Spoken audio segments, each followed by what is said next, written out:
Assalamualaikum students, welcome to my YouTube channel. It's me engineer Sangareez Khan. Last lecture में हमने start किया था capacitor and it's capacitance. उसी topic से related हमारे पास उसका नेक्स्ट टॉपिक है, वो है capacitance of a parallel plate capacitor. कि जो हमारे पास कैपेसिटर है जिसको हम पैरेलल प्लेट कैपेसिटर कहते हैं. क्यों? क्योंकि ये हम कर चुके हैं कि दो पैरेलल प्लेट्स हम रखते हैं जो मेटल के बने हो. ये जो पैरेलल प्लेट कैपेसिटर है इसमें कैपेसिटेंस क्या है, कैपेसिटेंस का क्या रोल है, क्या रिलेशन है, तो यही हम देखते हैं capacitance of a parallel plate capacitor. तो सबसे पहले इसका हम डायग्राम देखते हैं. Capacitance of a parallel plate capacitor, ये हमारे पास है पैरेलल प्लेट्स. एक प्लेट हमारे पास होता है पॉजिटिवली चार्ज्ड और एक प्लेट हमारे पास होता है नेगेटिवली चार्ज्ड. ये है पैरेलल प्लेट कैपेसिटर. इस पे हम क्या करते हैं, चार्ज स्टोर करते हैं, जिसको हम कैपेसिटर करते हैं. चार्ज किस तरह स्टोर करते हैं कि इस दो पैरेलल प्लेट्स को हम एक एक्सटर्नल सोर्स के साथ बाहर एक बैटरी के साथ कनेक्ट करते हैं. एक पॉजिटिव टर्मिनल होता है बैटरी का, एक नेगेटिव टर्मिनल. ये डायग्राम हम कंप्लीटली विद कंसेप्ट एक्सप्लेन कर चुके हैं लास्ट लेक्चर में. तो एक पैरेलल प्लेट कैपेसिटर है जिसको हमने एक एक्सटर्नल सोर्स एक बैटरी के साथ कनेक्ट किया है, तब ये चार्ज स्टोर करता है. अब इसमें हम कैपेसिटेंस की बात करते हैं. एक पॉइंट तो हम लास्ट लेक्चर में कर चुके हैं कि ये जो हमारे पास पैरेलल प्लेट है इनके दरमियान जो है हमारे पास एक मीडियम होता है. मीडियम से मतलब हमारे पास क्या है कि इन दो प्लेट्स के दरमियान या तो एयर होगा या फिर इनके दरमियान वैक्यूम होगा या फिर कोई भी डाइइलेक्ट्रिक होगा. डाइइलेक्ट्रिक मींस कोई भी इंसुलेटिंग मटेरियल होगा. तो कोई भी मीडियम हो सकता है दो प्लेट्स के दरमियान. अब हमने चेक ये करना है, बेसिकली इस टॉपिक का मतलब ये है कि अगर हमारे पास एयर या वैक्यूम हो, मतलब फ्री स्पेस हो दो प्लेट्स के दरमियान, तब कैपेसिटेंस क्या होगा. अगर हमारे पास दो प्लेट्स के दरमियान कोई भी इंसुलेटिंग मटेरियल मींस कोई भी डाइइलेक्ट्रिक हो, तब कैपेसिटेंस क्या होगा. हमने इन दोनों को कंपेयर करके चेक करना है. तो सबसे पहले हमने कैपेसिटेंस देखना है. जो हमारे पास कैपेसिटेंस है, ये कैपेसिटेंस का रिलेशन हम कैपेसिटर के टॉपिक में कर चुके हैं. जो हमारे पास कैपेसिटेंस का रिलेशन क्या था, वो हमारे पास आया था Q is equal to CV. और आगे अगर हमें C कैपेसिटेंस चाहिए तो V इस तरफ आकर Q से डिवाइड हो जाता है. ये सिंपल कैपेसिटेंस का फार्मूला है जो हम लास्ट लेक्चर में कर चुके हैं. अब इसमें ये जो चार्ज प्लेट्स है, दो मेटल के प्लेट्स है, इन प्लेट्स का कोई भी खास एक एरिया होगा. इस प्लेट्स का कोई खास एरिया होता है. इन प्लेट्स के दरमियान एयर या वैक्यूम जो मीडियम होगा, फ्री स्पेस, एयर या वैक्यूम के लिए जो हम कांस्टेंट यूज करते हैं वो हमारे पास क्या है, वो एप्सिलॉन नॉट है, जो हम कूलम्स लॉ में कर चुके हैं. अगर इन दो प्लेट्स के दरमियान कोई भी इंसुलेटिंग मटेरियल डाइइलेक्ट्रिक हो, मतलब एयर या वैक्यूम ना हो, उसके अलावा कोई चीज हो जिसको हम डाइइलेक्ट्रिक कहते हैं, इसके लिए जो कांस्टेंट है वो हम यूज करते हैं एप्सिलॉन r. ये जो चार्ज प्लेट्स ये हम कैपेसिटर से कुछ टॉपिक्स पहले कर चुके हैं कि अगर पैरेलल प्लेट जो प्लेट्स हो उसमें जो चार्ज होता है, उस चार्ज को हम लेते हैं किस चीज से, उसको हम कहते the charge density. Charge density को हम जाहिर करते हैं किस चीज से, सिग्मा से. चार्ज डेंसिटी का फार्मूला क्या है, Q डिवाइडेड बाय A. ये सारे हम पहले लेक्चर्स में कर चुके हैं. नेक्स्ट थिंग, ये जो प्लेट्स है इनके दरमियान एक यूनिफॉर्म इलेक्ट्रिक फील्ड जनरेट होता है, सेट अप होता है. वो इलेक्ट्रिक फील्ड किस चीज के इक्वल है. पैरेलल प्लेट्स में जब हमने इलेक्ट्रिक फील्ड की बात की थी तो उस केस में जो इलेक्ट्रिक फील्ड था उसका फार्मूला हम लाए थे sigma divided by epsilon not, means charge density divided by epsilon not हम ला चुके हैं. ये भी हो चुका है. तो ये सारे देखिए प्रीवियस टॉपिक सारे इस एक टॉपिक में रिवाइज होते जा रहे हैं। अब हमें इलेक्ट्रिक फील्ड एक हमारे पास ये आया है चार्जेस का sigma divided by epsilon not, लेकिन सिग्मा किस चीज के इक्वल है? सिग्मा क्यू अपॉन ए के इक्वल है। इसलिए therefore electric field epsilon not as it is, जो सिग्मा है उसकी जगह हम क्यू अपॉन ए पुट करेंगे, तो सिग्मा की जगह हमने क्या पुट किया? क्यू अपॉन ए हम पुट कर चुके हैं। ये जो दो प्लेट्स है पैरेलल प्लेट्स, इनको हमने किसी खास डिस्टेंस पे रखा है। इन दो प्लेट्स के दरमियान जो डिस्टेंस है वो हमारे पास क्या है? वो है हमारे पास d। तो डिस्टेंस की जब भी बात आती है हमें एक टॉपिक याद आता है जो हम कर चुके हैं, वो क्या था? Potential gradient. जब भी हम दो प्लेट्स के दरमियान हमने डिस्टेंस की बात की थी, उस टॉपिक को हमने नाम दिया था पोटेंशियल ग्रेडियंट। तो अगर हम यहाँ पर जो फील्ड जनरेट हो रहा है वो इलेक्ट्रिक फील्ड ड्यू टू या एज अ पोटेंशियल ग्रेडियंट क्या होगा, ये भी हम कर चुके हैं। Electric field as a potential gradient, potential gradient के केस में जो हमारे पास इलेक्ट्रिक फील्ड था वो था V डिवाइडेड बाय D। ये भी हम कर चुके हैं। और देखिए सारे टर्म्स इस एक चीज टॉपिक में यूज हो रहे हैं, इसीलिए इन सारे टॉपिक्स को पीछे तरतीब के साथ रखा है। उन सारे टॉपिक्स को आपने पढ़ा होगा तो ये टॉपिक आपके लिए काफी इजी होगा, वरना आपको हर नया टर्म आपको अजीब लगेगा, न्यू लगेगा। तो electric field as a potential gradient V upon D है। तो एक इलेक्ट्रिक फील्ड हमारे पास आया है Q upon A epsilon not. एक इलेक्ट्रिक फील्ड हमारे पास है इस पैरेलल प्लेट्स में जो हम कर चुके हैं, वो है V डिवाइडेड बाय D। तो इन दोनों इक्वेशंस को लेके हम कंपेयर करते हैं, कंपेयरिंग इक्वेशन 1 एंड इक्वेशन 2। दोनों इक्वेशन को हम कंपेयर करते हैं। कंपेयर का मतलब ये है कि जब दो इक्वेशंस हो उनमें लेफ्ट साइड इक्वल हो, दोनों के लेफ्ट साइड ई है, तो उनके राइट साइड और राइट साइड को भी हम क्या लेते हैं? हम उसे इक्वल लेते हैं। एक राइट साइड हमारे पास ये है Q upon A epsilon not, एक राइट साइड ये है वो है V अपॉन D। तो जब भी लेफ्ट साइड दो इक्वेशंस के इक्वल हो, उनके राइट और राइट साइड को भी हम क्या लेते हैं? इक्वल लेते हैं। इसके लिए एक सिंपल वर्ड यूज होता है कंपेयरिंग। कंपेयरिंग इक्वेशन 1 एंड 2 को हमने क्या किया? कंपेयर किया। हमारे पास जो Q है वो Q किस चीज के इक्वल है? Q चूंकि कैपेसिटर का फॉर्मूला टॉपिक चल रहा है, Q जो है CV के इक्वल है, जो हम लास्ट टॉपिक में कर चुके हैं। तो जहां पर Q है, Q की जगह हम क्या पुट करते हैं? इसकी जगह हम क्या पुट करते हैं? CV पुट करते हैं। इससे क्या होगा कि ये जो दोनों V है ये एक दूसरे को आपस में काट देंगे। किस तरह काटेंगे? ये V मल्टीप्लाई हो रहा है, ये इस तरफ आकर डिवाइड हो जाएगा, तभी ये दोनों को कैंसिल करेंगे। या फिर आप इसको इस तरह समझ लें, ये जो V है ये भी इधर C के साथ मल्टीप्लाई हो रहा है, ये इक्वल के इस तरफ आकर डिवाइड हो जाएगा, तब भी ये दोनों एक दूसरे को कैंसिल कर देंगे। तो इस कंसेप्ट के साथ अगर ये मैथमेटिकल कंसेप्ट किसी का क्लियर हो तो हम क्या करते हैं कि V और V को यहाँ से डायरेक्ट कैंसिल कर सकते हैं। हमें क्या चाहिए? कैपेसिटेंस चाहिए। कैपेसिटेंस मींस हमें C चाहिए, तो C हमने फाइंड करना है। जो चीज फाइंड करते हैं उसको हम एक साइड पे रखते हैं।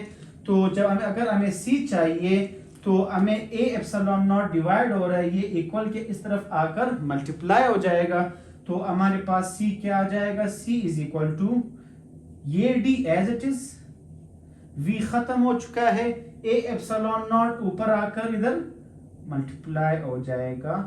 ये है हमारे पास C is equal to A epsilon not D। ये हमारे पास है कैपेसिटेंस। ये कैपेसिटेंस हमें कब मिला है? जब इन दो प्लेट्स के दरमियान मीडियम एयर या फ्री स्पेस हो, एयर या वैक्यूम हो, जिसको हम फ्री स्पेस कहते हैं। एयर और वैक्यूम के लिए कांस्टेंट यूज होता है एप्सिलॉन नॉट। तो आप फार्मूले में देखें हमारे पास आंसर क्या आया है? हमें एप्सिलॉन नॉट मिला है।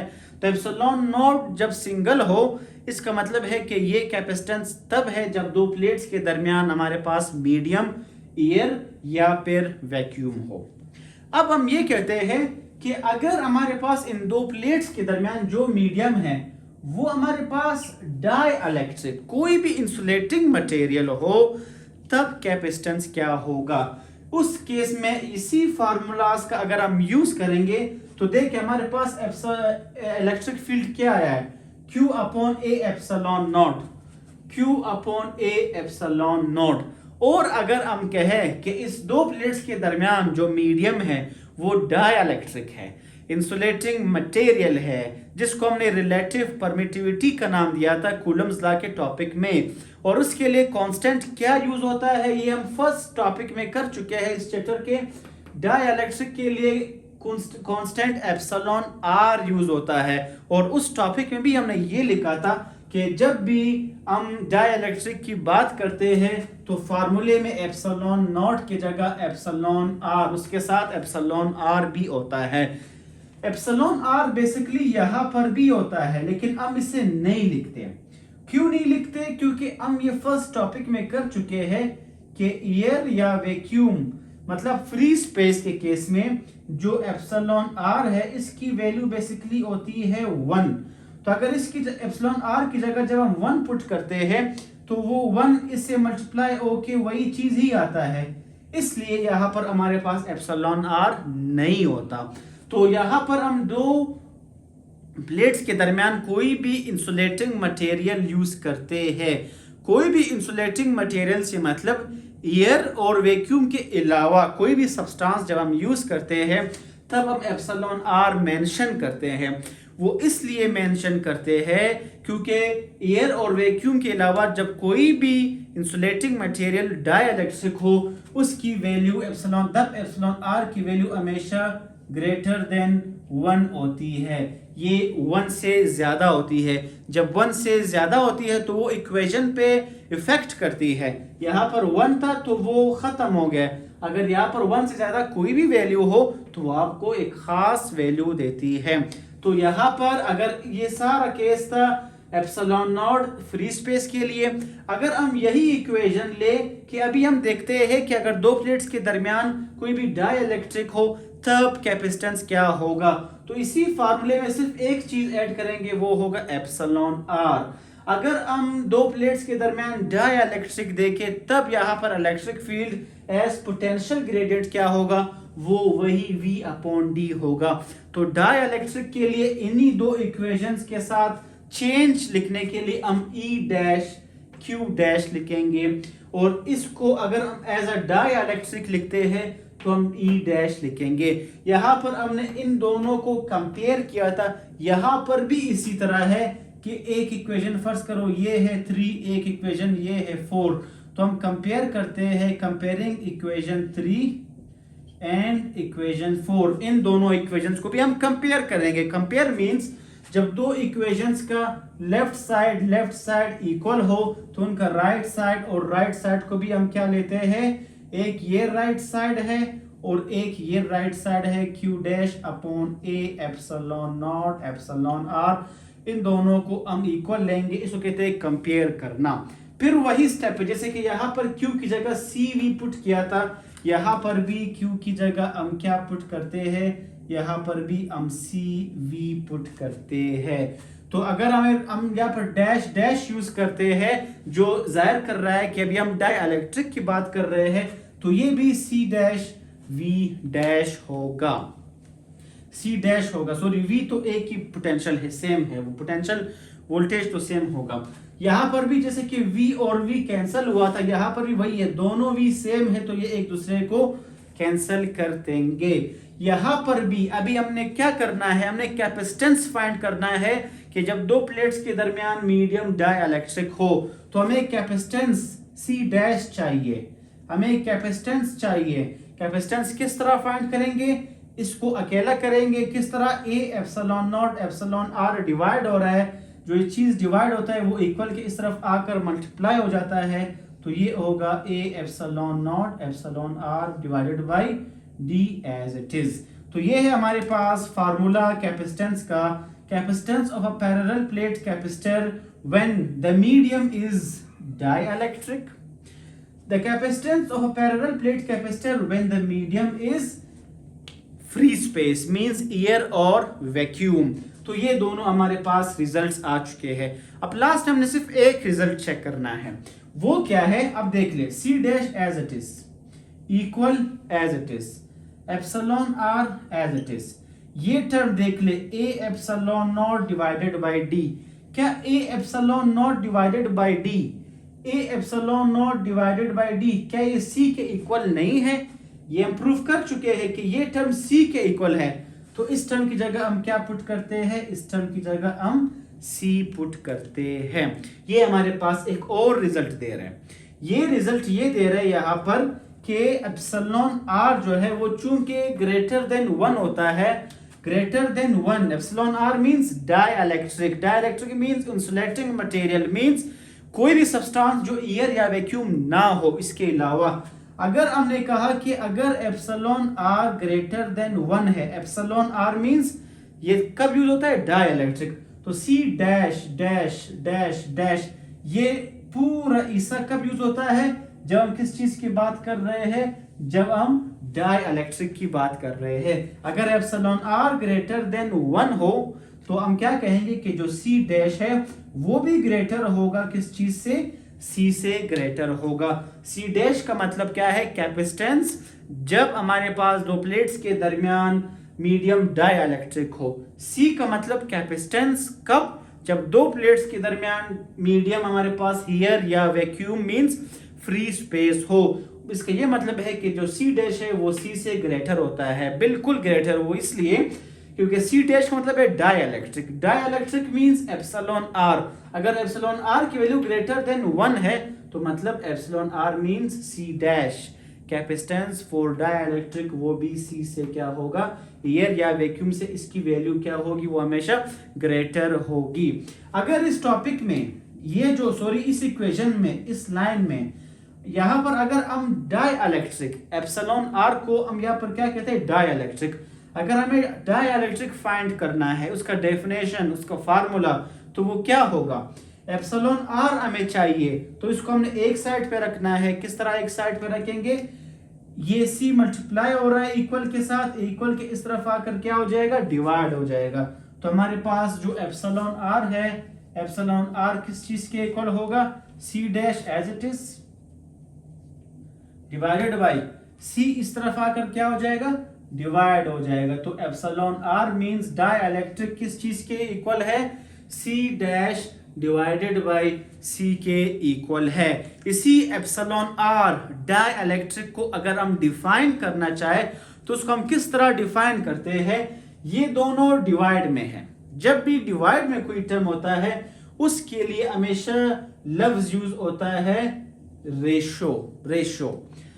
So the dielectric constant is defined as, dielectric constant को हम किस तरह डिफाइन करते हैं? The ratio of the capacitance of a capacitor. C का मतलब क्या है? Capacitance of a capacitor.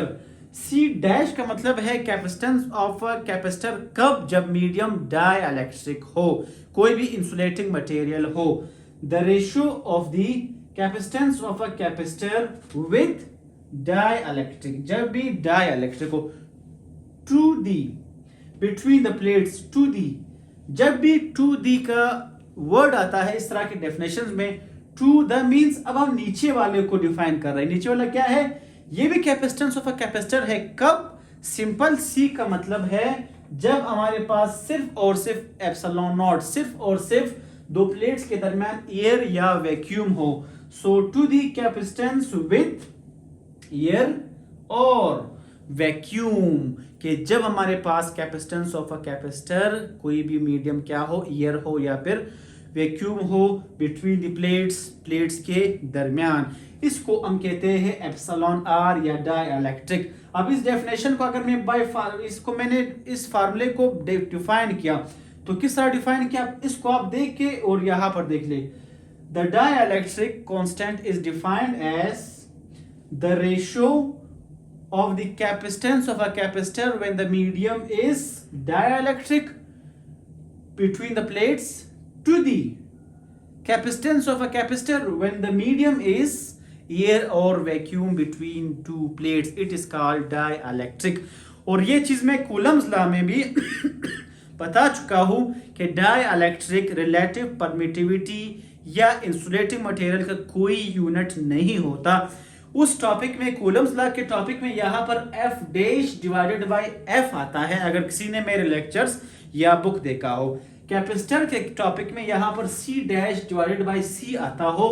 Capacitance का जो यूनिट है वो हम कर चुके हैं, वो क्या है, वो है फेराड। कैपेसिटेंस का यूनिट क्या है, वो है हमारे पास फेराड। तो दोनों फेराड एक दूसरे को कैंसिल करते हैं, ये रिजल्ट देता है कि इट एज नो यूनिट। ये खास कर यूज होता है एमडीकेट ईकेट इंट्री टेस्ट के स्टूडेंट्स के लिए कि डाइइलेक्ट्रिक का यूनिट क्या है, इसका कोई भी यूनिट नहीं होता। आपने देखा कैपेसिटेंस का फेराड है, कैपेसिटेंस का फेराड है, ये एक दूसरे को काट देंगे, so it as a no unit. तो ये था हमारे पास capacitance of parallel plate capacitor. Hope so आपको काफी समझ आ गया होगा। So thank you all of you. इंशाल्लाह नेक्स्ट लेक्चर में मिलते हैं, तब तक के लिए अल्लाह हाफिज।